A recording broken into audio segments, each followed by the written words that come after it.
В рамках реализации проекта «Менің Қазақстаным» представляем интервью с председателем общественного объединения Ассоциации корейцев Павлодарской области «Соманг» Людмилой Вячеславовной Пак.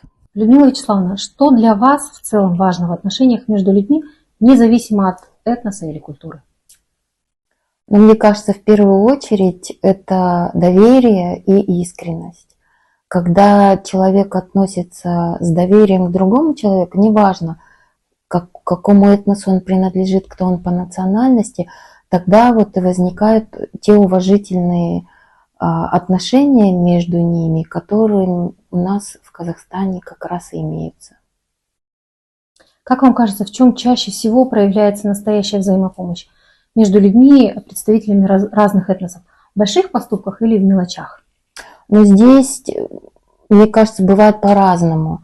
Ну, например, вот как недавние события были с паводками, это случилась большая беда у нас в стране, и тогда откликнулись все, оказывали посильную помощь, в том числе Ассамблея народа Казахстана Павлодарской области и наша ассоциация корейцев Соманг тоже оказала такую помощь. А бывают ситуации, когда одинокий человек какой-то попадает в затруднительное положение. И, ну вот, например, передаются ему продукты, теплая одежда. И особенно, когда это делается, не афишируя вот такие вот поступки, не заявляя во всеуслышание, а тихо, но при этом оказывать тоже вот какую-то помощь. Вот мне кажется, вот это и есть вот те человеческие отношения, опять же, которые в нашем обществе можно наблюдать. Если говорить не об истории, а о человеческих отношениях, что помогает быть людям рядом и друг другу доверять, даже если они представители разных культур и традиций? Я здесь могу привести такой пример. В конце 2025 года наша ассоциация корейцев Павлодарской области Соманг оказала помощь в приобретении угля для 13 человек. Это были не только представители корейского этноса. Мы оказали помощь инвалидам, одиноким пенсионерам. В общей сложности закупили около 40 тонн угля и на общую сумму где-то 700 тысяч тенге.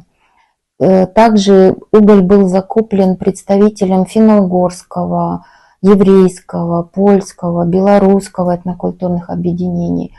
Это стало возможно при участии спонсоров из Южной Кореи, которые вот оказали такую помощь.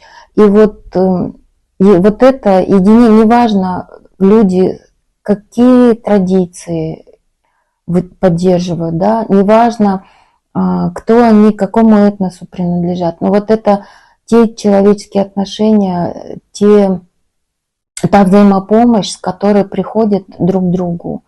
Вот как раз, мне кажется, это очень ценно.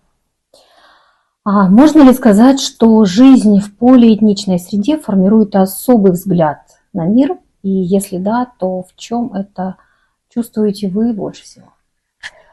Я кореянка, родилась и выросла в Казахстане, где проживают более 130 различных этносов. И вот с самого детства нас окружают разные традиции, да, это и праздники различные. Вот в одном году у нас соседствуют Сульналь и Наурыз, Пасха, Курбан-айт. В школе можно слышать смесь языков.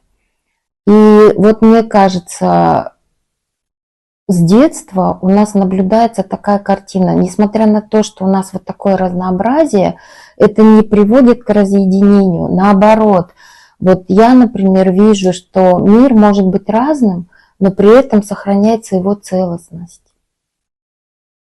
А какие проявления человеческого участия и поддержки между людьми разных этносов сегодня, на ваш взгляд, особенно важны и ценны? Здесь не могу не упомянуть и не вспомнить ту помощь казахского народа, которую оказал он корейцам, когда была депортация. Ну вот из истории, да, насколько все уже, наверное, слышали и знают, но еще раз хочу подчеркнуть, что казахский народ сам пережил времена Голодомора, и при этом, когда корейцы были переселены сюда насильственно в Казахстан, казахи делились всем, и кровом, и одеждой, и последними крохами хлеба. А вот эта история, которая вошла в основу документального фильма о курте, когда казахские апашки бросали курт корейцам, чтобы они хоть как-то могли чем-то питаться, да. И вот это проявление, мне кажется, цены не имеет. И вот, кстати, в новом городе Алатау-Сити, который будет построен между Алматой и Кунаевым, корейцам выделено 10 гектаров земли. И там будет проект, вот сейчас он прям начинает свое интенсивное развитие, Кей-парк. Там будет возведен к 90-летию корейцев в Казахстане памятник в честь благодарности вот это всему казахскому народу от корейцев. И вот это и есть проявление той благодарности. Замечательно. А если бы вам нужно было одним примером или образом объяснить молодому человеку, что значит жить в полиэтничном обществе, каким бы он был? Я бы сравнила полиэтническое общество с оркестром. Вот мне на ум приходит такая метафора. Это не значит, что там все одинаковые или наоборот, каждый сам по себе.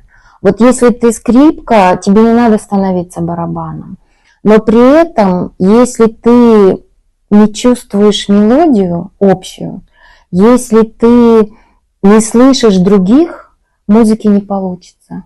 И вот это как раз-таки характеристики полиэтнического общества, когда различия опять же, не разъединяют, и их не делают всех, вот как говорится, под одну гребенку, а когда их тонко настраивают, как вот дирижер в оркестре.